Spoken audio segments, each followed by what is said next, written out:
Como ter esperança no mundo de tristeza. Vamos lá aprender um pouco mais sobre a justiça de Deus que se estabelece pela fé e não pelas obras. Vamos ver o que ensinou e o exemplo do apóstolo Paulo. Vamos refletir neste primeiro Deus, primeiro alimento espiritual. Palavra de Deus, Bíblia na essência, o único caminho que nos leva à eternidade. Reflitam, se possível, compartilhe. Pois Deus é bom o tempo todo Deus é bom. E se tem amor, tem a Deus, porque não há amor sem Deus. Reflitam.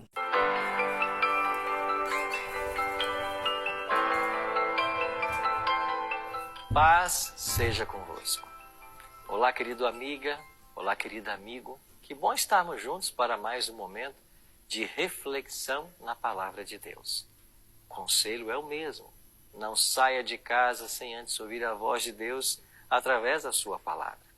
E hoje ele vai falar ao nosso coração através de Gálatas capítulo 5, verso 5, onde o apóstolo Paulo escreve: Porque nós, pelo Espírito, aguardamos a esperança da justiça que provém da fé.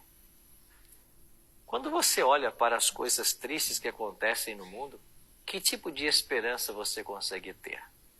No verso de hoje, nós temos uma forte declaração de Paulo. Ele afirma que aguarda a esperança da justiça que provém da fé. No contexto dessa declaração, há um contraste com a posição legalista defendida naqueles dias entre os judeus, como, por exemplo, as formas carnais ou formas de canais de justificação própria, como a circuncisão, ordenanças legais. Foi por essa razão que o apóstolo Paulo, cheio do Espírito Santo, sentiu a necessidade, mais uma vez, de falar sobre a justiça de Deus que se estabelece unicamente pela fé e não por obras. A esperança, ou ato de esperar, diz respeito à obra futura de Cristo em nosso favor. Ela se remete ao momento da glorificação, ocasião em que a nossa natureza pecaminosa será eliminada e todos os salvos em Cristo, dessa forma, terão a justiça de Deus feita. O Espírito Santo possui diversas atividades no processo da redenção humana.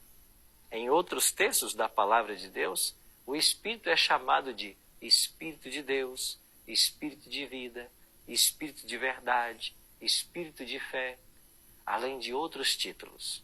No texto de hoje, o Espírito é apresentado como o único meio pelo qual nós podemos receber a verdadeira justiça que provém do Senhor Jesus.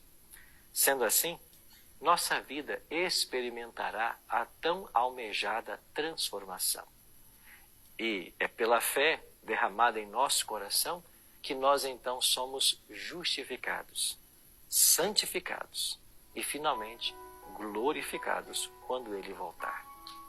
Sendo assim, clame hoje pela promessa do Espírito pela fé e permita que Ele opere poderosamente em sua vida hoje. Vamos pedir isso agora? Pai querido, muito obrigado pela promessa do Teu Espírito Santo. Nós queremos que Ele venha sobre nós para produzir em nós a santidade tão necessária à vida eterna. O nosso coração se abre mais uma vez para a influência desse Espírito e que Ele complete em nossa vida a obra que um dia começou. Pedimos isso em nome de Jesus. Amém.